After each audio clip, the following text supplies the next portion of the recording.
Sir நீங்க இந்த போட்ல போய் பெரிய போட்ல மாறிக்கீங்க சரிதானா? எனக்கு வேற ஒரு ஹெல்ப் பண்ணணும். என்ன? நீங்க தான் நம்பிக்கையா தெரியுறீங்க. சொல்லுங்க சார், எது வேணா செய்யலாம். எது வேணா செய்யலாம்னா ஒரு கொலை செய்யலாமா?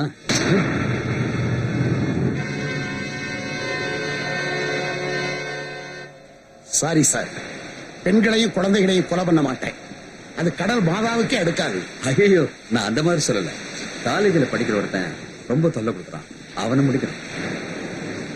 என்ன பேரு? எந்த காலேஜ்? பேரு Pandian, MRS college, BE second year படிக்கிறேன். எவ்வளவு தருவிய? எவ்வளவு வேணும்? வெறும் 5 லட்சம். 5 லட்சமா? அதிகமா தெரியுது. காலேஜ் பையன் சார், பிரச்சனை பெருசாகலாம். போலீஸ், காலேஜ், குப்பம் அத்தனையும் நாம சமாளிக்கணும் சார். ஒருத்தனை கொன்னு கடல்ல போட்டா அடுத்த நிமிஷமே அது கரைக்கு வந்துடும். அப்படி வராம இருக்கணும்னா குறைஞ்சது 100 கிலோ வெயிட்டாவது சேர்த்து கட்டணும். செலவு ஜாஸ்தி சார். சரி, ஓகே. டிக்கில 2 லட்சம் இருக்கு, மீதி 3 லட்சம் வேலை முடிஞ்சதுக்கு அப்புறம் கொடுக்குறேன். வர்ற சார். மச்சி, நீ சொன்னதுனாலதான் விட்டேன். இல்லன்னு வச்சுக்க அன்னைக்கே அவனை போட்டிருப்பேன். நீ கலாய்க்காத மச்சா, விட்டு அன்னைக்கு போட்டிருப்பாடா. கலாய்க்கிறாடா. ஒரு நிமிஷம். தலைவரா சொல்லுங்க தலைவரா. அப்படியே தலைவரா, இதோ வந்துடுறேன். ஏய் தலைவர் கூப்பிடுறாரா? கிளம்புடா மச்சா, கிளம்பு. ஆமா சீக்கிரம் வாங்கடா. ஆமா சீக்கிரம் ஏறா, வண்டி ஏறா. ஏய் ஏறா, ஏறு.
அட தூ வைங்கடா.